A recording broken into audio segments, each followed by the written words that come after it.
अस्सलाम वालेकुम नाज़रीन, मैं हूं आपका मेजबान मुताहिर जलील खान। नाज़रीन, आज बात होगी अहम इशूज के ऊपर। हम पूरे पाकिस्तान को ऑल ओवर अभी नहीं देख रहे। जो अहम इशू हमें कराची से उठते हुए नजर आते हैं उस पर आज कुछ ज्यादा बात करते हुए हम दिखाई देंगे। और जो चंद रोज कबल जो हादसा पेश आया, जो वाकयात पेश आए हैं PS88 में इंतखाबात के दौरान, ज़िमनी इंतखाबात के दौरान, और हलीम आदिल शेख साहब की गिरफ्तारी, काफी चर्चा इस पे हुआ। वो भी काफी गुस्से में नजर आए, इल्जामात उन्होंने भी लगाए, बदले का भी उन्होंने काफी जिक्र किया। सिंध हुकूमत इसको कहती है कि हम सीरियस नहीं लेते। वो इस तरह की बातें पहले भी कर चुके हैं और मौजूदा जो PTI में जो गुजरा है, जो लोग हैं, उन्होंने कहा है कि उनकी जानिब से काफी खुशी के मैसेज आए कि ये ऐसी हैं, हलीम आदिल शेख यही काम करते हैं, फितना फसाद फैलाते हैं। पीपल्स पार्टी का ऐसा मौकफ है कि उनके पास मैसेज आए। अब ये है, सदाकत है इसमें या नहीं, इस पर भी बात करेंगे।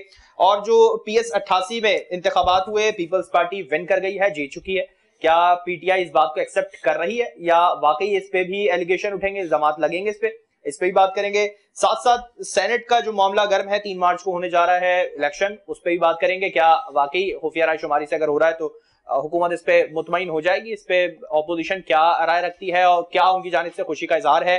किस तरह से तमाम चीजें हैंडल की जाएंगी, इस पे भी बात करेंगे। हमारे साथ स्टूडियो में गेस्ट मौजूद है, उनसे आपका तारुफ करा दें। सबसे पहले हमारे साथ तशरीफ फरमा है सरबुलंद खान साहब हैं, PTI से आपका ताल्लुक है, आपको खुशामदीद कहते हैं। इन्हीं के साथ तशरीफ फरमा है खालिद खान साहब है, तजियाकार हैं, आपको खुशामदीद कहते हैं। आपका इसमें ज्यादा अच्छा रोल रहेगा क्योंकि तमाम चीजों पे आप नजर ज्यादा रखते हैं। सरबुलंद साहब, मैं आपकी तरफ आऊंगा सबसे पहले और लेके आऊंगा इशू PS88 का, कराची के अंदर हुआ है, फिर ऑल ओवर कराची की बात करेंगे। PS88 की मैं बात करूं, जिस तरह से सूरत हाल खड़ी हुई, क्या वाकई हलीम आदिल शेख साहब को वहां जाना चाहिए था? मेरा पहला सवाल आपसे यही होगा। बिस्मिल्लाहिर्रहमानिर्रहीम। मुताहिर भाई, बहुत शुक्रिया। मैं खुद 88 में मौजूद था और हुआ यूं कि जब हमें इतलात आई कि वहाँ हमारे खवातीन को हरासा किया जा रहा है, उसके साथ साथ हमारे जो वहाँ वर्कर्स हैं उनको धमकियां दी जा रही हैं और बहुत सारे चीज़ें रिकॉर्ड पे आ गई हैं कि हमारे वोटर जब अंदर जाते थे तो उनको कहा जाता था कि आपका वोट कास्ट हो गया है। काफ़ी टाइम बाद हमारे ये इलेक्शन फौज की निगरानी में नहीं हो रहे, जो एक रिवायत रही है पहले MKM की जमात, मतलब हम इतने अहल नहीं रहे कि अब हर इलेक्शन के लिए हम फौज को तलब। ये हमारी बदकिस्मती है और ये इसकी अभी मौजूदा हमारी हम सब की। जब हमने एक बगैर विदाउट फौज के इलेक्शन कराना चाहा तो उसमें भी पीपल्स पार्टी ने ये किया। और फिर जब हमारे MPs को ये इत्ला आई, हमारे कराची के जो, चूंकि हलीम आदिल शेख अपोजिशन लीडर के साथ साथ हमारे तंजीमी जिम्मेदार भी हैं, उसमें खुरमशर जमान भी है, सब दोस्त हैं हमारे, मैं खुद भी हूँ। तो जब हमने वहाँ गए मुख्तलिफ कैंपों पे, हलीम आदिल शेख के हवाले से उनके दिल में काफी सारे बोझ है, क्योंकि हलीम आदिल शेख जब से अपोजिशन लीडर बने, मतलब जो हुकूमत जो PTI का मौक़िफ़ पेश कर रही है कि PTI के जो नुमाइंदे हैं जो गुजरा हैं, वो ये कहते हैं कि हलीम आदिल शेख फितना फसाद फैलाते हैं, ऐसा है? देखिए मैं आपको बता रहा हूँ, मैं बड़ी तफसील से बता रहा हूँ, कहानी समझ आए और जो हमारे भाई जो देखने वाले हैं। हलीम आदिल शेख जब अपोजिशन लीडर नहीं थे उस वक्त भी, लेकिन जब से अपोजिशन लीडर बने वो अपनी पूरी जिम्मेदारी निभाते हुए अंदरूनी सिंध गए और कराची में भी जो मुजाफाती इलाके हैं, शहरी इलाके हैं, वहां भी गए। इनके स्कूलों के अंदर भैंसों के बाड़े बने हुए हैं, इनके स्कूलों के अंदर जो है डेरे बने हुए हैं। ये लोग पीने का साफ पानी के लिए जो इन्होंने RO प्लांट्स लगाए थे वो सारे के सारे इनके इस तरह मिट्टी में मिल गए हैं। इसी तरीके से बहुत सारे इश्यूज उसने हाईलाइट किए जो इनके पेट में इससे मरोड़ बना।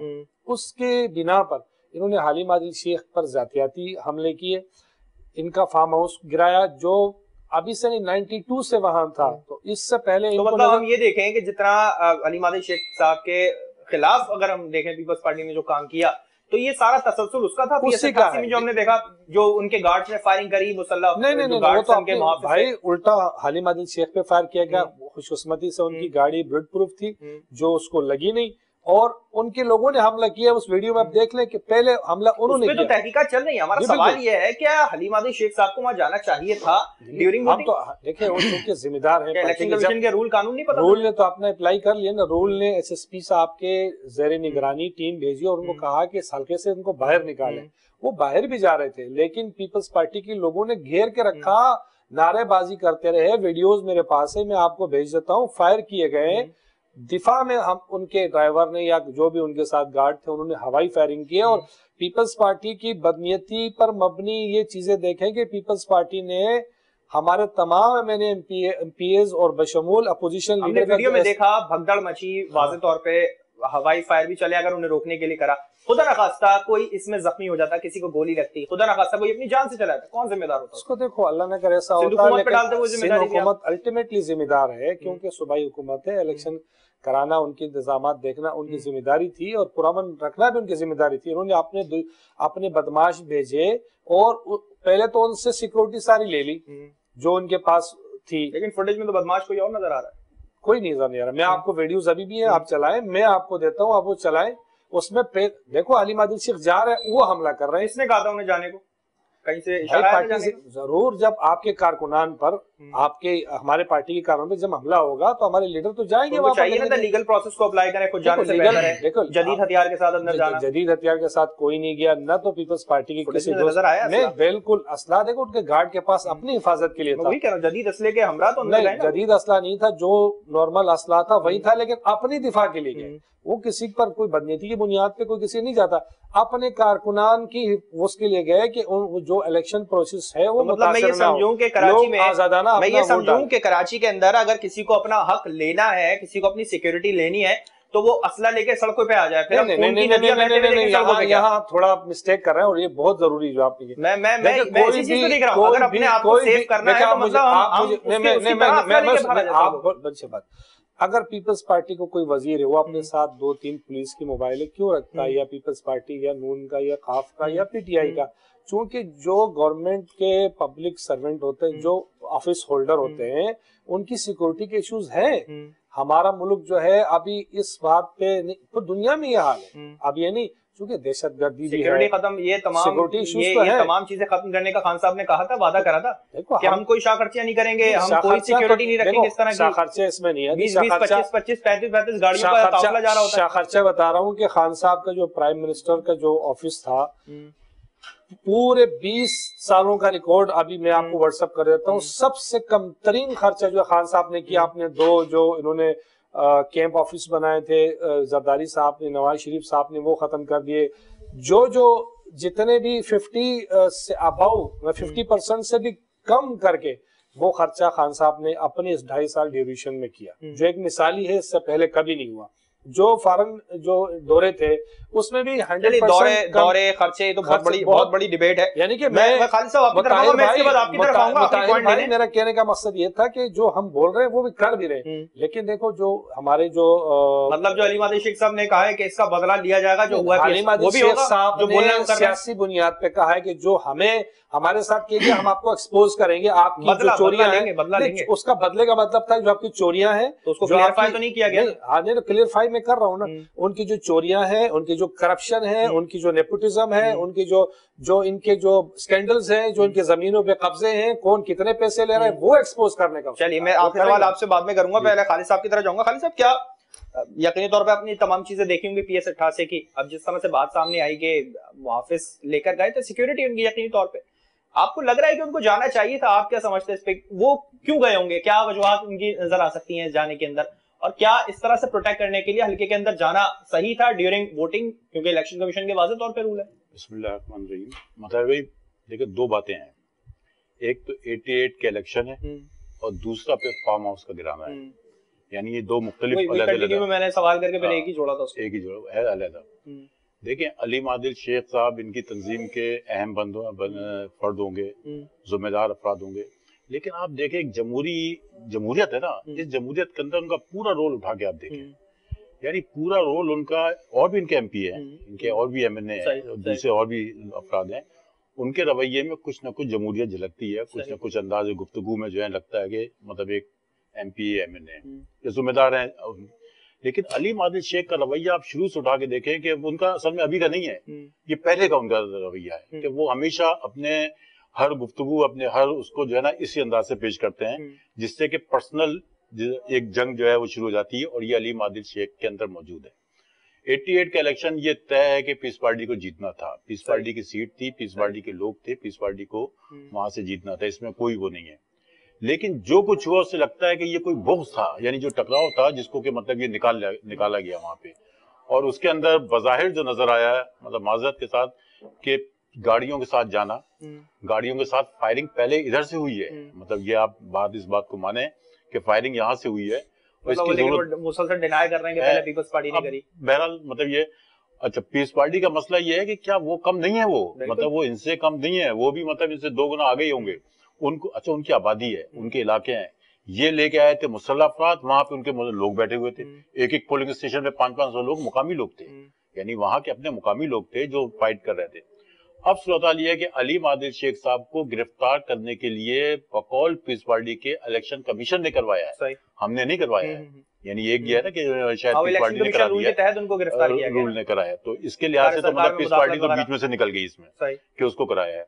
अब दूसरी बात यह है कि जिस चीज का दावा पीस तहरीक इंसाफ करती है कि जी लाहौर के अंदर उसने जमीनें गिराई हैं, गैर कानूनी है, वो भी पुरानी है, कोई नई नहीं है, बेशुमार उन्होंने की हुई है। वही सूरत हाल यहाँ पर आपको अलीम आदिल की उसमें नजर आएगी। आप चलें मतलब बिल्कुल गैर जानदार होके वो जमीनें, वो फार्म हाउस जो डब्ल्यूटी और आपकी पिपली साइड पे मौजूद हैं, आप यकीन करेंगे 30-30 साल के हैं वो, 30 साल के उसके ऊपर मुस्तकिल इन्होंने जो है इसका फार्म हाउस बनाए जो गैर कानूनी है, यानी नहीं बन सकते हैं उसके ऊपर जो उन्होंने डेवलप की है, जो कंस्ट्रक्शन की है, वो नहीं हो सकती है।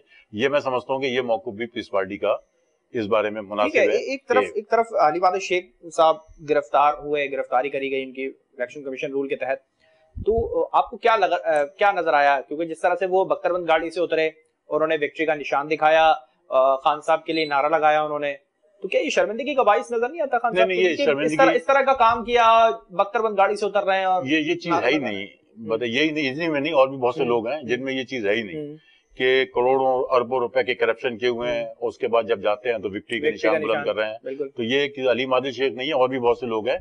मैं ये कह रहा हूँ कि फार्म हाउस पे जिस तरीके से आप गिरा रहे हैं अलीम आदिल का, इसके लिए फिर एक गैर जानिबदार आप कमेटी बनाएं और उस एरिया को देखेंगे वहां पे किसने किसने ये काम और किया हुआ है, उस पे शुरू हो गई तहकीकात करें। नहीं, तहकीकात तो उसके मामले में हुई है ना, वहां पे पीस पार्टी वालों ने जो कब्जे किए, पूरे सिंध के अंदर कब्जे किए हुए हैं, जिन जगहों पे वो बैठे हुए हैं, तो उसकी भी तहकीकात होनी चाहिए कि मतलब ये जो अमल यहाँ पर है वहां पे। लेकिन पीस पार्टी कह गए कि इसने बहुत देर से शुरू किया ये। लेकिन जो कुछ पीस पार्टी के साथ, मुस्लिम लीग के साथ आप मुख्तलिफ जगहों पे कर रहे हैं पंजाब के अंदर, मैं समझता हूँ कि शायद बड़े सब्र के बाद पीस पार्टी ने अमल शुरू किया, और ये इस लिहाज से अच्छा है कि कम से कम ये है कि दोनों या तीनों जो भी अफराद हैं, आपकी नॉलेज में जहां तक ये बात आई है कि जो चीजें उनके खिलाफ की गई अलीम आदिल शेख साहब के खिलाफ, वो पीएस 88 में उसका तसलसल था, हम ये अच्छा, वो एक रिएक्शन था जो अलीम आदिल, वो बिल्कुल 100% रिएक्शन था। उन्होंने ये मामला तो और आगे तक बढ़ा था, यानी ये सबूरा तक मामला गया था, और मतलब ये कि बहुत एक लंबा प्लान था कि जिसके तहत पूरे अमन को जो है तबाह करना था। लेकिन मैं समझता हूँ कि शायद यही चीज जमहूरियत के दावेदार ये 2-3 पार्टी हैं, यही इस चीज को मतलब ये कि वो करते हैं, और जहां जहां जिसके असरात हैं, जहां जहां जो ताकतवर हैं, जहां जहां जिनकी हुकूमत है, यानी यही अगर फेयर इलेक्शन होते तो शायद पीस पार्टी ये इतने वोट नहीं लेती, जीतती वो, लेकिन इतने वोट नहीं लेती। अगर ये पीटीआई जीत जाती तो क्या रिएक्शन नजर आता आपको मलिक में? फिर कुछ नहीं होता, कुछ नजर नहीं, ठंडा रहता माहौल, कुछ सब ठीक हो जाता। चलिए सरमन साहब आपकी तरफ आऊंगा। क्या हम जिस तरह से अभी खालिद साहब ने बात वाज़े तौर पे दी है कि उनका नेचर ऐसा है अलीम आदिल शेख साहब का, काफी पहले से उनका नेचर ऐसा, तो क्या उनको हम अब ये तो कह नहीं सकते कि उन्हें वर्गलाया गया हो, पीछे से बताया गया हो कि इस तरह करो, ये रिएक्शन दे दो? नहीं, देखिए जी, हर एक तो बुक्स था उनके दिल में ऐसा, जैसे आप एंकर हैं उस तरीके से एंकर, और भी आपका अपना स्टाइल है, तो हर पॉलिटिकल वर्कर का अपना स्टाइल होता है। अब पीपल्स पार्टी जैसे करप्ट जमात को, करप्ट हुकूमत को कोई एक्सपोज करने वाला बंदा जो था वो अलीम आदिल शेख था।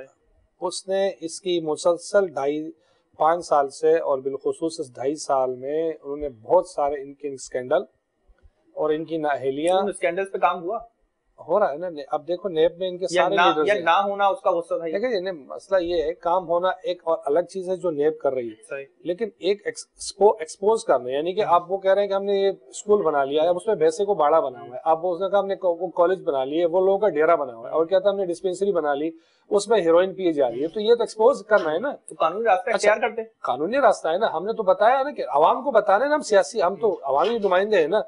अब एक प्रोजेक्ट ऐसा है जो हर साल बजट में, खालिद भाई इससे एग्री करेंगे, अगर डिसएग्री करते हैं तो ये कर ले, हर बजट में उसके लिए अरबों रुपए रखे जाते हैं, और मुसलसल 4थी दफा इनकी हुकूमत आ रही है, वो प्रोजेक्ट कंप्लीट नहीं हो रहा।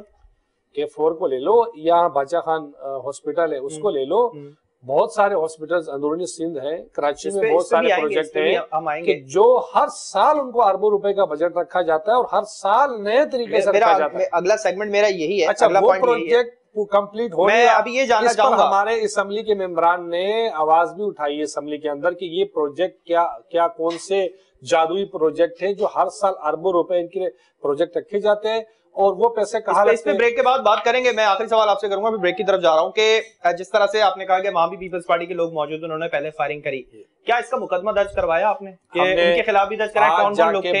कोई बड़ा नाम ऐसा जो आपकी नजर में था? बड़ा नाम तो खैर हमें इल्म में नहीं, क्योंकि आज मैं सेनेट के मामले में सारा दिन यहाँ उसमें था इलेक्शन कमीशन में।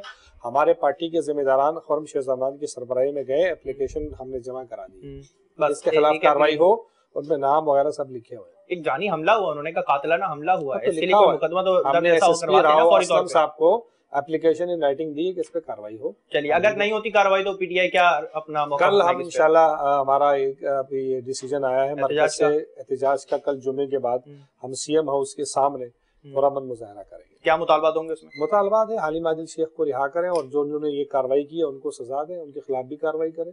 हमारी एक तरफा कार्रवाई हम नहीं होने देंगे। चलिए, एक तरफा कार्रवाई होने नहीं देंगे। हलीम आदिल शेख साहब को गिरफ्तार किया, उसको रिहा करवाने के लिए उस शख्सियत को कल एहतजाज होगा पीटीआई की जानिब से जुमे के बाद। क्या वो एहतजाज रंग लाएगा गिरफ्तारी के बाद? एक बार फिर से रिहाई हम ऐसी शख्सियत की देखेंगे जो ना सिर्फ थोड़े हुसैन किस्म के अगर कहा है तो नेचर उनका थोड़ा ऐसा एग्रेसिव कहें तो वो भी गलत नहीं होगा, क्योंकि खालिद साहब ने भी इस बात को काफी डिस्क्राइब करा है, काफी पहले से चलता आ रहा है। अब ये भी हम नहीं कह सकते उनको पीछे से किसी ने वर्गलाया या भरा है कि इस तरह की जाए आप सिचुएशन क्रिएट करें, मगर सवालात तो ऐसे हैं कि इलेक्शन के दौरान वो वहां पर क्यों गए, इलेक्शन कमीशन के रूल के मुताबिक उनकी गिरफ्तारी हुई, और अब वाकई इस पे होना चाहिए, कानूनी कार्रवाई होनी चाहिए, क्योंकि अगर एक शख्सियत को छोड़ दिया जाएगा तो दूसरा उसको फ्री हैंड मिल जाएगा, फिर वो भी ऐसा रास्ता अपनाता हुआ दिखाई देगा। अगर फायरिंग हुई दूसरी तरफ से तो उनके खिलाफ भी कार्रवाई होनी चाहिए। मजीद बात करेंगे ब्रेक के बाद, हमारे साथ रहिएगा।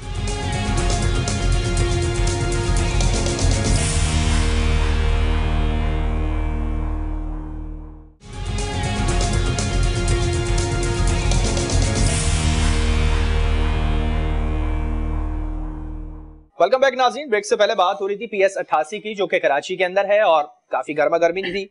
दूसरी जानिब हम बात कर रहे थे, अगर सिंध हुकूमत ने कुछ किया होता तो पीटीआई इतना वावेला नहीं करती। क्या किया कराची के अंदर पीपल्स पार्टी ने, और पीटीआई अपना क्या प्लान लेकर आ रही है, इसी पे बात करेंगे। कराची की सूरत हाल पे सरबराह साहब मैं आपकी तरफ आऊंगा, कराची की क्या सूरत हाल है, क्या देख रहे हैं आप? तकरीबन 6-7 डिस्ट्रिक्ट अब हो गए हैं, किस तरह से चीजों को हैंडल किया जा रहा है पीटीआई की जानिब से? देखिए जी, हम तो हमारी यहाँ कराची की जो तंजीम है वो काम कर रही है, हमारे जो MNAs है वो अपने हलकों में काम कर रहे हैं। खान साहब ने 15-15 करोड़ रुपए हर MNA को बजट दिया हुआ है और अवामी खिदमत जो हम कर रहे हैं और इंशाअल्लाह ताला यूटिलाइज हो रहा है 15 करोड़। जी बिल्कुल अच्छी तरीके से हो रहा है। और उसमें अब पहली दफ़ा ऐसा हो रहा है कि जो हमारे टेंडर हो रहे हैं और उसमें अगर कोई चीज़ पैसे हमारे पास रह जाते हैं उसका हम टेंडर दोबारा भी करवाते हैं उन्हीं पैसों का। और साथ साथ जो है अब बड़े प्रोजेक्ट जो है उसके लिए हम ट्रांसफॉर्मेशन प्रोग्राम हमने बनाया है, जिसमें असद उमर साहब उसको हेड कर रहे हैं, खान साहब उसको खुद लुक आफ्टर भी देख रहे हैं। उसमें CM सिंध भी हैं, MKM के नुमाइंदे भी हैं। तो वो जो बड़े प्रोजेक्ट हैं, जो मेगा प्रोजेक्ट है, इसमें ग्रीन बस है, ऑरेंज लाइन है, उसके साथ साथ पानी की K4 है, उसके साथ साथ जो प्लांट है, उसके साथ हमारा जो एक बड़ा है, जो बड़ी ड्रेनेज लाइनें हैं, जो पानी जमा होता है बारिशों में, उसके लिए जो बड़े प्रोजेक्ट्स हैं उस पर भी काम हो रहा है। और उसमें इंशाअल्लाह ताला मौजूदा जो सूरत हाल है, अगर उसमें कोई हमारी कोताही या कमी नजर आती तो पीपल्स पार्टी इसका इजहार जरूर करती है, MKM की जमात जरूर करती, दोनों हमारे साथ एक पेज पर है और उस पर हम इंशाल्लाह काम कर रहे हैं। हम चाहते हैं कि जो पैसा वफाक से आए वो ग्राउंड पे हकीकी तौर पे लगे। इससे पहले जो पैसे आए हैं वो पीपल्स पार्टी और माजी की जो हुकूमतें थी उन्होंने सिर्फ कागजों में दिखाया और पैसे सब जेब में चले गए, ओमनी में चले गए या मेफेयर में चले गए या बाहर कंट्री में चले गए। ठीक है खालिद साहब, मैं आपकी तरफ आऊंगा। क्या आपने क्या अखज़ किया है सरबुलंद साहब की बातों से, और जो पीपल्स पार्टी का जो दौर है सिंध के अंदर, कराची के अंदर, क्या वाकई पीपल्स पार्टी ने काम नहीं करा? आप देख रहे हैं इस चीज को? और पीटीआई आ रही है, जिस तरह से बजट उन्होंने डिस्क्राइब करा, 15 करोड़ हर MNA को दिए हैं कराची में। क्या देखिए मतलब बात ये है कि जिन प्रोजेक्ट का ये जिक्र कर रहे हैं ना कि हम ये भी करेंगे, हम ये भी करेंगे, हम ये भी करेंगे, हम ये भी करेंगे, बल्कि हम ये भी करेंगे, सही, ठीक है ना, तो ये मेरा ख्याल में 10 साल का मंसूबा है। ये यानी जो जो चीजें इन्होंने जिक्र की हैं, K4 का मंसूबा है, K4 के मंसूबे में भी सूरत ये है कि मरकज ने फंड नहीं दिया, सही फंड दिया फिर रोक लिया, सही यही हुआ है ना। यही चल रहा है। फिर K4 का मंसूबा जो बनाया गया उसके अंदर पीस पार्टी का ये है कि जहां से बनना था उसको जो है कि इसका कुछ और बैरिया टाउन और ये वो मिल मिला के रूट आउट कर दिया। सुप्रीम कोर्ट ने उसके लिए फैसला दे दिया, वो फिर जाके वहां पे रुक गया। अब अरबों रुपए के नुकसान के बाद अब ये कह रहे हैं कि हम K4 का शुरू करेंगे और फिर इन्होंने वो किया, तो वो भी 2 दिन का नदी बन जाएगा, इनके 2.5 साल गुजर जाएंगे उसके लिए। लेकिन अभी तक कोई पैसा दिया नहीं गया है। अब ये कह रहे हैं कि 15 करोड़ रुपए हमने MNS को या MNS की मैं आ रहा हूँ, मैं तो बात कर रहा हूँ जो इन्होंने करोड़ों रुपए का ऐलान किया था कि हम कराची को देंगे, उसके लिए कोई पेशरफ्त नहीं है ना, वो मतलब उस पर भी पेशरफ्त अभी कुछ नहीं है। अब 15 करोड़ रुपए ये कह रहे हैं लगने के, तो वो कोई चीज नजर तो आए ना, मतलब मैं उस पर तनकीद नहीं कर रहा हूँ, दिए होंगे, लगा भी रहे होंगे, लेकिन कोई चीज नजर नहीं आ रही है कि मतलब ये चीज अगर इनसे भी अगर पूछा जाए कि वो कोई एक चीज बता दें कि जो बन चुकी है। 15 करोड़ की जो बात है ये अभी की नहीं है, ये बहुत पहले से जो है इमरान खान साहब ने दे दिए हैं। अच्छा, आपने कुछ कराची में एक्स्ट्रा ऑर्डिनरी चीज देखी जो पीटीआई की हुकूमत आने के बाद कोई कोलेशन करके दिया हो, या कुछ नहीं है उनके MNS की जाने से कोई एक्स्ट्रा ऑर्डिनरी कुछ नहीं है। मैं आपसे कह रहा हूँ ना, कोई एक चीज, मैं तो बैठे ना इनसे बता दें कि कोई एक चीज जो एक्स्ट्रा ऑर्डिनरी इन्होंने इसको की हो, यानी जो आपका जो ग्रीन का जो मंसूबा है वो देखे वहीं पे रुका, वो वही एक अहम है ना, वो मंसूबा कछुए की स्पीड से जो है इसका चल रहा है कि यानी थोड़ा सा नक्शा नजर आता है कि शायद कोई चीज बनी है ये। अब वो क्या बनी है वो अब अंदाजा होगा कि उसकी क्या सूरत हाल होगी।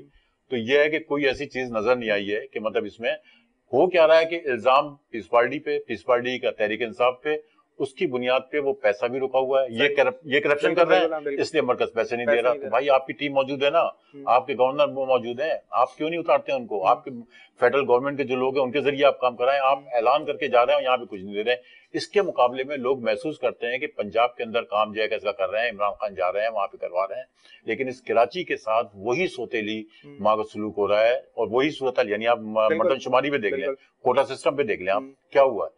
यानी कोटा सिस्टम के लिए इमरान खान ने सबसे पहले आवाज वो की थी कि ये जो है वो है, उसके बाद फिर जो है इसका आपके मर्दमशुमारी की, यानी इतनी आवाज हुई। यही आपकी जो है MQM जो आवाज उठाती थी कोटा सिस्टम, जिसकी बुनियाद पे जो है कराची के अंदर ये आए थे, आज उसी पर समझौता करके उसी को जो है आप क्या समझ रहे हैं ये कराची वालों के साथ खासतौर पे जो किया जा रहा है, तासुब के बदले में देखा जा सकता है? इसको किस तरह मैं समझता हूँ कि इसके अंदर एक सियासी पार्टी नहीं और बहुत से लोग इन्वॉल्व हैं, और वो जो है कि इसका इस कराची के अंदर जो नक्शे देख रहे हैं वो नहीं चाहते हैं कि इसको डेवलपमेंट हो यहाँ पे, ठीक है, यहाँ की तरक्की। ये जो तरक्की हो रही है ये तो समझो सरमायादार और बेचारे वो जो लोग हैं उनकी मजबूरी है, यानी सरमाया लगाना तो कराची की मजबूरी है ना। यहाँ पे जो है पोर्ट मौजूद है, अगर वो यहाँ नहीं करेंगे तो कहाँ कारोबार लगेगा, तो कौमी खजाना भरेगा ना। तो वो है मसला। इसके मुकाबले में साइड में चले जाए, पूरी सड़कें खुली हुई है, यानी इतना रेवेन्यू दे रहा है आपको। जो तर्जिया है उसमें कराची की एक मार्केट जो है लाहौर की पति कितनी मार्केटों के बराबर जो है रेवेन्यू दे रही है। तो आप जो है इस कराची के साथ सलूक जो किया जा रहा है तो पीस पार्टी और तहरीक इंसाफ मिलके कर रही है, मतलब दोनों साथ में अगर अच्छाई के ऐलान जो थे वो तोड़ फोड़ की तरफ जाते हुए नजर आए। सरमन साहब, आपकी तरफ आऊंगा, कितने MNAs हैं कराची के अंदर PTI के? 14। कितने काम कर रहे हैं? 14 के 14 कर रहे हैं। और मैं आपको शर्तिया यानी कि आपको चैलेंज करता हूँ, मेरे दोनों भाई हैं, बहुत मोअज़्ज़िज़ और बहुत बड़ा एहतराम है, आज भी हमारा काम हो रहा है। मैं आपको अपनी जो पेजेस हैं जिस पे हमारी डेली की बुनियाद पर परफॉर्मेंस आती है, व्हाट्सएप ग्रुप है, मैं आपको उस पेजेस का अभी इसी वक्त, हम कागजी कार्रवाई की तो बात ही नहीं कर रहे ना, मैं आपको लाइव आज की परफॉर्मेंस दिखा रहा हूँ। जो सड़क जहाँ जहाँ बन रही है वो आप जाके आपके कैमरे समेत आप बोलो तो कल मैं आपको बल्दिया में हो रहा है, सोराबकोट में हो रहा है, गुलशन में हो रहा है, सारे हलकों में जो हमारे 14 MNAs है, इवन हमने MKM के MNAs को भी फंड दिया, तमाम सड़कें बन रही हैं। आपको नजर नहीं आ रही है तो फिर आपको हमारे साथ चलना पड़ेगा, मैं आपको दिखाऊंगा, ठीक है। 15-15 करोड़ रुपए के 3 हम बजट सड़कें देख के मेरा पेट भर जाएगा। आप तो पहले सवाल कर रहे हैं कि सड़कें नहीं है, तो मैं जब सड़कें कर रहा हूँ तो फिर आपके पेट मैं एक लमसम बात कर रहा हूँ कि अगर है तो काम क्या हो रहा है, एक MNA क्या कर रहा है, एक MNA के पास जो फंड है वो लगा रहा है, ठीक है। अब MNA का काम कानून साजी है ना, वो तो कानून साजी जो कौमी असम्बली में होगी, अपोजिशन की तमाम जमातें सड़कों पर आ चुकी है, वो असम्बली में आ नहीं रही है, तो ये एक हमें बड़ा प्रॉब्लम है। हम चाहते हैं कि हमारे तमाम तर इशूज जो है वो असम्बलियों के अंदर हल हो, और हम चाहते भी है कोई कानून साजी इतना काम हो रहा है। खान साहब ने जब पहली दफा कराची का दौरा किया, 126 अरब रुपए का ऐलान किया उन्होंने, अच्छा था ऐलान, आवाम बहुत खुश हुए। दूसरी दफा जब आ रहे थे तो लोगों के दिलों में आधा यकीन था कि हाँ यार मिल जाएगा पैसा। 1100 अरब का फिर ऐलान हुआ। अब तो शायद आदत सी हो गई है आवाम को, खान साहब आते हैं ऐलान करते हैं चले जाते हैं, मिलता कुछ नहीं। मुताहिर भाई मैंने वैसे आपको पहले ही बात आया कर दी थी कि जो हमने अब जो पैसा ऐलान हुआ है, अगर उसमें से कोई भी चीज शक्कू शुबात पर मबनी होती तो ना हमारे साथ पीपल्स पार्टी बैठती। जो हमारे जितने भी मीटिंग्स होती हैं कराची के लिए, उसकी मैं आपको फुटेज भेजूंगा, हमारी गवर्नर हाउस में होती है, उसमें एमकेएम के नुमाइंदे भी होते हैं और पीपल्स पार्टी की भी। क्या फैक्ट पेश किए जाते हैं? सियासत सब अच्छा है, सब अच्छा है, वो सब बन रहा, सब काम। उसके बाद में प्रेस कॉन्फ्रेंस होती है, मैं बता रहा हूं, पीपल्स पार्टी की प्रेस कॉन्फ्रेंस होती है, एमकेएम के लोग भी हैं उसमें, तमाम स्टेक होल्डर होते हैं। अच्छा, उसमें हमारी जो होती है एक पॉलिसी मैटर भी है कि हमने किस काम को किस तरह करना है और किस तरह पैसे और क्या, वो सारा मामला उनके नॉलेज है, वो आपको ब्रीफिंग वहां से मिलेगी। और उसके भी हमारी जो प्रेस कॉन्फ्रेंसेस होती है, जो एक एलानिया होता है, आलामिया होता है उस मीटिंग के बाद, वो मैं आपको डेली का भेज दिया करूंगा। अब मसला ये है जो आपने दूसरी बात की, कराची के लोगों के साथ ज्यादती। हालिया दिनों में कराची पोर्ट ट्रस्ट में एक केस 2015 से लगा हुआ था, जिसमें कराची के 1200 बच्चे जिनको भर्ती किया गया था एमकेएम के दौर में, 6 साल से उन पे तलवार लटक रही थी।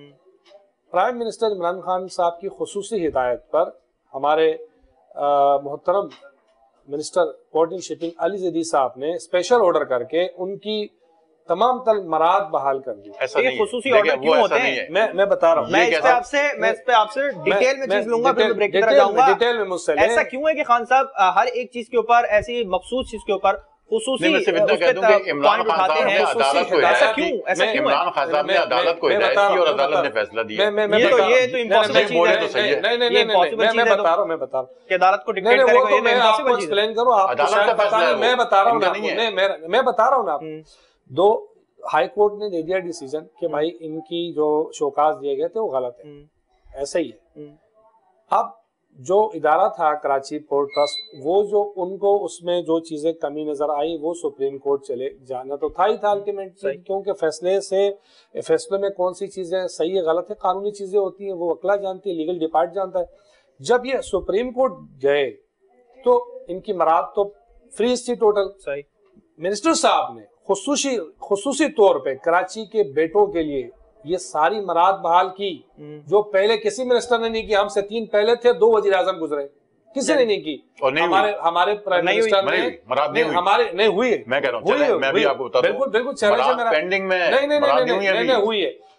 आपके एरियल्स हुए, मैं आपको चैलेंज कर रहा हूँ ना, एरियल हुए जो है चार्टर ऑफ डिमांड के हिसाब से जो इनके पैसे बनते थे, पहले इनको सैलरीज मिल रही थी 30,000, अभी मिलती है 58,000। आपके नॉलेज के लिए नहीं तो मैं आपको पे स्लिप ला के दे दूंगा। यहीं पे हमारा आपका खाने का चैलेंज लग गई, तीनों में मिलकर भाई ये तो बात तफरी की तरफ चली जाएगी, इसी प्रोग्राम में तफरी की तरफ चली जाएगी, आप हमें अप्रिशिएट करेंगे और आप कहेंगे कि भाई चलिए खालिद साहब मैं आपकी तरफ आऊंगा, उसके बाद फिर मैं दौरान आपको मैं ब्रेक की तरफ जाऊंगा। खालिद साहब पे शीट मैं अभी मंगवा भी सकता हूं अगर आप कहें तो। उनका मौका भी जरूरी है, डिनाई करना है उस चीज को, क्या कह रहा है, मैं ब्रेक की तरफ जाऊंगा। नहीं करते ना, मैं आपको बता रहा हूं, मैं केपीटी के बारे में बहुत अच्छी तरह पता है। यहाँ पर केपीटी के बारे में जो कुछ है, इनका कोई किरदार नहीं है।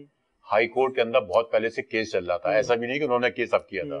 हाई कोर्ट के 2015 में किया, और उन्हें केस उनका बहुत पहले से चला। नहीं सर आप गलत, मतलब यानी चले 2015 में भी तो पहले से तो निकाला कब तो मैं उस केस को ठीक है ना। 2015 के बाद उनको बहाल कर दिया गया, ठीक है। उनके जो जितनी भी मराद का मामला है ना, ये सही है, तनख्वाह में उनके इजाफा हुआ, उसी के लिहाज से हुआ ना जी। जो तनख्वाहें रुकी उसके हिसाब से हो गया, लेकिन मराद बहाल यार गवर्नमेंट जो होगी वो करेगी ना। क्या बात कर रहे हैं आप? हाई कोर्ट का फैसला मानेंगे कौन मानेगा? हाई कोर्ट का आप देखो, हाई कोर्ट का फैसला आया, हाई कोर्ट के फैसले को कहाँ चैलेंज किया जाता है?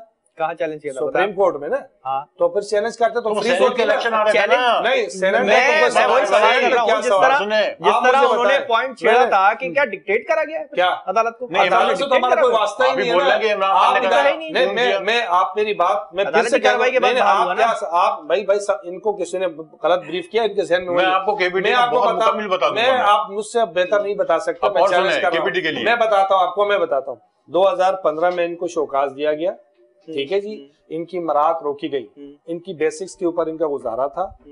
अब हाई कोर्ट से डिसीजन आ गया, ठीक है जी। हाई कोर्ट के डिसीजन में लिखा कि इनके शोकाज को गलत दिया गया, लिहाजा इनकी मराद बहाल की जाए।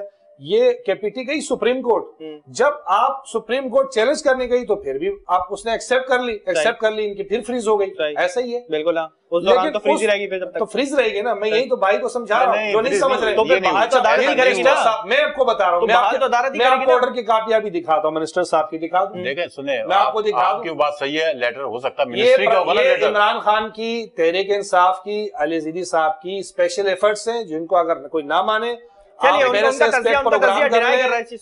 प्रोग्राम कर ले। मैं आपको सबूत दे रहा हूँ, मैं एक लेटर आपको दिखा रहा हूँ। मैं आपको इस हद तक तो कह लें कि इन्होंने उससे आगे कोई मज़ाहमत नहीं की। चलें ठीक है, नहीं की। देखो मैं बात सुन रहा, आप इस प्रोग्राम के बहाल हो गई, वो बहाल हो गई, बहाल कर दिया हमने ना। हमारी हुकूमत नहीं की, हमारी थी ना होती। अब खालिद भाई हमारे कह रहे हैं कि सेनेट का इलेक्शन था, आप फिर दूसरी तरफ ले गए भाई। सेनेट के इलेक्शन में एमकेएम ने 2 सीटें मांगी है। इसी पे बात करूंगा ब्रेक के बाद। टाइम बहुत शॉर्ट रह गया, मुझे ब्रेक का कहा जा रहा है कि कराची का जो मसला है वो ना सिंध हुकूमत अभी तक सॉल्व कर पा रही है और ना अभी तक पीटीआई ने सॉल्व किया है। 2.5 साल हो चुके हैं। हमें कराची में कुछ एक्स्ट्रा ऑर्डिनरी ऐसा नहीं दिख रहा कि हम जिसको देख के बोल सके हाँ यार ये कराची में पीटीआई ने यकीनी तौर पे या पीटीआई के एमएनए ने यकीनी तौर पे काम किया है। 15-15 करोड़ हर एमएनए को जो दिए जा रहे हैं कराची में, क्या वो पूरी तरीके से सही हुए भी हैं, इस्तेमाल हुए भी हैं? ये तो अवाम ही इसको बाखूबी अच्छे तरीके से देख सकते हैं। मजीद बात करेंगे सेनेट के ऊपर एक ब्रेक के बाद। हमारे साथ रहेगा।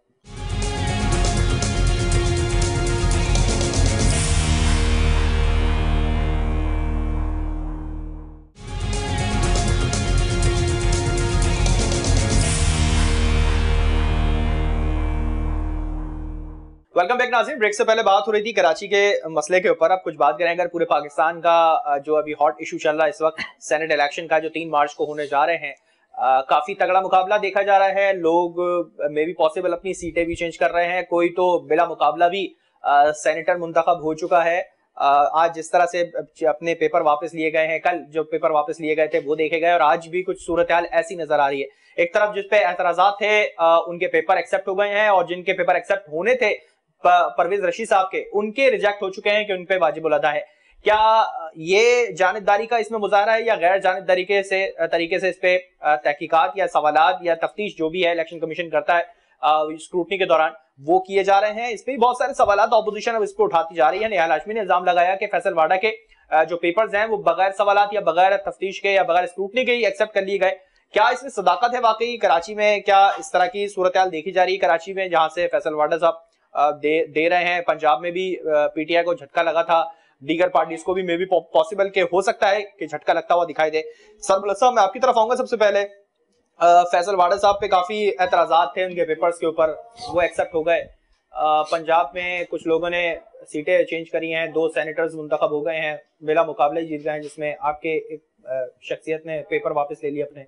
तो क्या चल रहा है? अभी भी जोड़ तोड़ चल रहा है, पेपर एक्सेप्ट हो रहे हैं, रिजेक्ट हो रहे हैं, क्या चल रहा है? देखो सेनेट में तो एक जो नॉमिनेशन की एक प्रोसेस होता है वो तो है, उसमें हमारे फैसल वाडा साहब पे एतराजात थे, वो आज क्लियर हो गए। मैं आज सुबह से वहीं था सेनेट वाले मामले में, और हमारे और भी 5-6 जो नॉमिनेशन जिन्होंने की थी उनको भी टिकट जारी हो गए, उन्होंने भी जमा कराया। एमकेएम के लोग भी आए थे, जीडीए के लोग भी आए थे, पीपल्स पार्टी की भी, सबने जमा कराया। अब इलेक्शन में हम जाएंगे, जो हमारे नंबर्स हैं वो 28 हमारे एमपीएस हैं, हमारे पास टेक्नोक्रेट के भी हैं, जनरल के भी हैं और खवातीन की रिजर्व सीट भी है। तो नंबर देखेंगे कि हमारे पास कितने बनते हैं। हमारे साथ एमकेएम भी है, जीडीए भी है, हम मिल के ऐसी कोई कॉम्बिनेशन बनाएंगे जिसमें हमारी भी सीट निकले और एमकेएम को भी हिस्सा मिले और जीडीए का भी हिस्सा मिले। चूँकि हमारा मुकाबला इस वक्त माफिया से है। माफिया में जो लोग पैसे चला के वोट को खरीदते हैं, और हमने, हमारे खान साहब ने, पीटीआई ने इस बात की मुकम्मल वो की थी कि हम लोग रोकें इस चीज को, जो खरीदो फरोख्त हो रही है हम उसको रोकें। उसके लिए हमने बड़ी कोशिश की कि कानून साजी हो, हमें ये ऑर्डर हो, शो ऑफ हैंड हो, ताकि जो जिसके साथ भी लॉयल्टी है उसको आजादी है। आप समझ रहे हैं शो ऑफ हैंड की परमिशन मिल जाएगी? अदालत में है, मैं काबिल अज़ वक्त है, मैं इस पे कोई कमेंट्स को मैं अपनी राय दे सकता हूं, प्रेडिक्ट तो कर सकते हैं, लेकिन मेरी उम्मीद है कि मैं भी पॉसिबल, चूंकि ये एक अच्छा रजिस्टर है। ज्यादा चांसेस किसके हैं, खुफिया रायशुमारी के, ओपन बैलेट के? नजर आता है कानून तो खुफिया रायशुमारी की तरफ ही इंडिकेट कर रहा है, लेकिन चूंकि ये एक पॉजिटिव चीज है, ये रायशुमारी होती है, चाहे वो खुफिया हो या show off hand. Show off hand में ये है कि लोग, हमें पता लगेगा जो हमारे एमपीएस हैं, जो पीपल्स पार्टी के एमपीएस है, ये जो सौदेबाजियां होती है जिसकी बाकायदा वीडियोस जारी हो चुकी हैं, और ये खत्म हो। आप मुझे बताएं, जब हल्के में इलेक्शन होता है, एक बंदा अगर 2 करोड़ रुपए लगा के एमपीए हार जाता है या वो जीत जाता है, वो जब जीत के आता है तो 2 से 10 करोड़ रुपए बनाने में लगेगा, आवाम की खिदमत करेगा। तो ये सिस्टम को हमने चेंज करना है, चाहे पीटीआई की गवर्नमेंट रहे या ना रहे, हमने सिस्टम में बेहतरी लानी है तो आवाम को डिलीवर हो। अगर कोई बंदा खिदमत की जज्बे से आता है और वो उसके पास पैसा नहीं है, सिस्टम को चेंज करने के लिए, सिस्टम के अंदर जाने के लिए, सिस्टम से थोड़ा तो सिस्टम जैसा बनना पड़ेगा ना, तो मतलब कॉन्स्टिट्यूटिंग होगी। मैं आपको बता रहा हूँ, देखिए मिसाल के तौर पे मैं पीटीआई को रिप्रेजेंट करता हूँ, आप पीपल्स पार्टी को, भाई मैंने नून को, हम 3 जमात है ना, हम एक हो जाते हैं ना सिस्टम को ठीक करने के लिए। यहाँ हम अपने एक दूसरे को गिराने के लिए, नीचा दिखाने के लिए पैसे का इस्तेमाल करें तो ये हम सबके लिए नुकसानदेह है। ये दोनों जमातों को एहसास होना चाहिए, उसको भी, पीडीएम को भी, कि हम कौमी नुमाइंदे, हम अवामी नुमाइंदे। अगर अवाम के साथ हम ये जो हम कर रहे हैं, ये जो पैसों का खेल, ये अवाम के साथ हम पैसे का खत्म होना चाहिए, हम भी इसी के हक में, गलत तरीके से नहीं आना चाहिए। खालिद साहब, आपकी तरफ आऊंगा, आखिरी वाइंड अप की तरफ हूं मैं, क्या कहेंगे, क्या नजर आ रहा है आपको सेनेट इलेक्शन में? जिस तरह से जोड़ तोड़ चल रहा है, कोई पेपर वापस ले रहा है, किसी के रिजेक्ट हो रहा है, क्या नजर आ रहा है? मतलब बात यह है कि इमरान खान साहब आए थे तो लोगों को ये यकीन था कि मतलब अब करप्शन जो है वो खत्म होगा। तो निचली सतह पे जो कुछ भी करप्शन की सूरत हाल है उसमें मतलब ये कि ज्यादा बहस के ये कर रहे हैं वो नहीं कर रहे, सबको पता है कौन कौन कर रहा है और किन जो हुकूमत है उसके कौन कौन लोग मुलविस है और अपोजिशन के कौन है, यानी वो काम अभी जारी है। सेनेट के अंदर सबसे पहले अगर जो इसका करप्शन का आगाज किया वो तहरीक इंसाफ ने किया है। अभी मौजूदा सूरत हाल में जो पहले आपके हुआ था, आपके चेयरमैन का जो उसका जो इंतखाब हुआ था, जिस तरीके से उन्होंने इंतखाब कराया तो उसके अंदर तो जिस जो नहीं होना था वो रिजल्ट आया, तो इसका मतलब ये कि करप्शन ही हुआ ना। अब चाहे शो हैंड करा लें आप या खुफिया करा लें, ये करप्शन होना है, यानी इसको कोई नहीं रोक सकता। आज भी सुप्रीम कोर्ट में जो है सिंध के अटॉर्नी जनरल ने ये कहा था कि आप जो है कि इसका जो लोग हैं करप्शन के हवाले से, यानी गवर्नमेंट जो सुप्रीम कोर्ट है वो किसके आखिर में, मैं वाइंड अप की तरफ जाऊंगा, किसके हक में नजर आ रहा है आपको सेनेट की मेजॉरिटी? मतलब बज़ाहिर तो यही लग रहा है कि तहरीक इंसाफ के लोग ज्यादा है, उनके एमएनए एमपी जो है ना, हम उम्मीद करते हैं कि अगर आते हैं तो अच्छे तरीके से आए, हॉर्स ट्रेडिंग ना हो। अगर पीटीआई आती है यकीनी तौर पे, क्योंकि पीपल्स पार्टी तो लगी हुई है, पीडीएम की प्लेटफॉर्म से वो मुसलसल लगे हुए हैं कि हम आ जाए, मगर पीटीआई इस बात पे पुरुमीद है कि उनकी अक्सरियत ज्यादा है, तो सेनेट में वो ही भारी अक्सरियत से आगे आते हुए नजर आएंगे। अब देखना ये कि अगर आते हैं, कोई भी आता है, तो वो किस तरह से लोगों की फलाह और बहबूद के लिए काम करेगा, ये आने वाला वक्त ही बताएगा। प्रोग्राम का वक्त खत्म हुआ, मुझे और मेरी पूरी टीम को दीजिए इजाजत। अल्लाह हाफिज।